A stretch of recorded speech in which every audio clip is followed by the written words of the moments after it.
Hello, welcome back to Mideast in Depth, part of Levant TV's Press Reviews. Olli, Heinonen and Simon Henderson write a piece in the Washington Institute for Near East Policy. They believe the final deal of Iran's nuclear needs to specify the total enrichment capacity of Iran's installed centrifuges, mandate a robust verification regime and include other restrictions to the nuclear program's size and content. Under the US parameters for Iran's uranium enrichment program announced in Lausanne on April 2nd, Tehran will decrease its stock of about 19,000 installed centrifuges to just 6,104, with only 5,060 of these designated for enriching uranium. This arrangement will last for 10 years, and all of the centrifuges will be first-generation IR1s. The parameters also state that Iran will not use its IR2s, 4s, 5 and 6 or 8 models to produce enriched uranium during this period, and that it will engage in limited research and development with its advanced centrifuges according to a schedule and parameters which have been agreed to by the P5+1.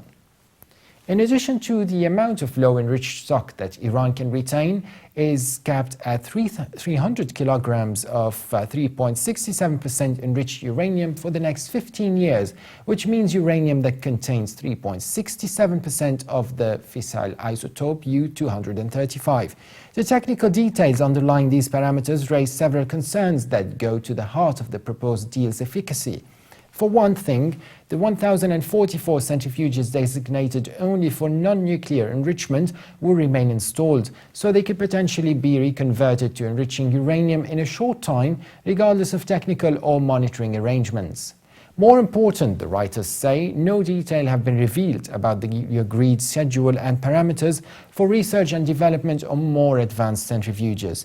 Iran's current time frame for acquiring enough high-enriched uranium to make a nuclear bomb is around 2 or 3 months, and the United States wants a deal that extends that period to at least 1 year. In Washington's view, the writers argue a full year would provide enough time to detect non-compliance and take diplomatic or military action if Tehran seems poised to make an illegal dash for a nuclear weapon. Yet the use of more efficient centrifuges would shorten that time, so Iran's determination to develop more advanced machines is as much a concern as, for example, its continuing retention of large low-enriched uranium stockpiles, despite a commitment in the parameters that they be converted into less contentious forms. The writers then argue, and they actually look at developments regarding Iran's nuclear. They argue close attention to several technical factors is essential to the success of any nuclear deal, including the number and type of installed operable centrifuges, Iran's inventories of enriched uranium and other factors, and they conclude, to maintain a credible verification and monitoring scheme, Iran's installed centrifuge capacity should not exceed 5,000 SWUs per year. That calculation depends on the efficiency of the centrifuges, not just their number.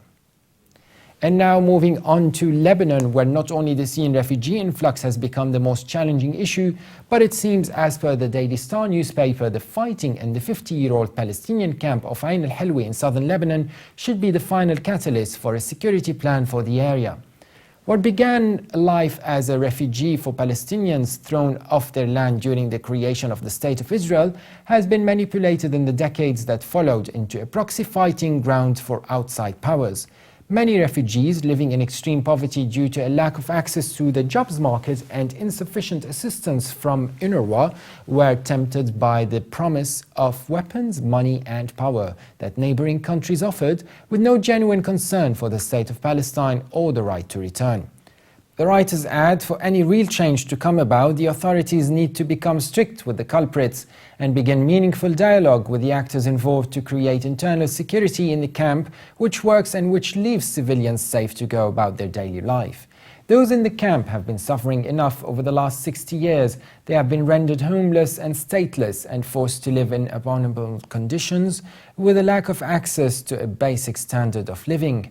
The Daily Star editorial argues the Lebanese authorities can no longer be merely passive or reactive. They must become proactive and introduce a well-thought-out, concrete and long-term plan for the camp. Otherwise, this vicious cycle of violence will continue. Those involved on the streets must also realize that this externally sponsored violence is not getting them anywhere and not contributing to the fight for Palestinian statehood in any way. That was it for today's brief analysis. For more updates, please visit levant.tv. Or subscribe to Middle East in Depth on iTunes. Thanks for watching and bye for now.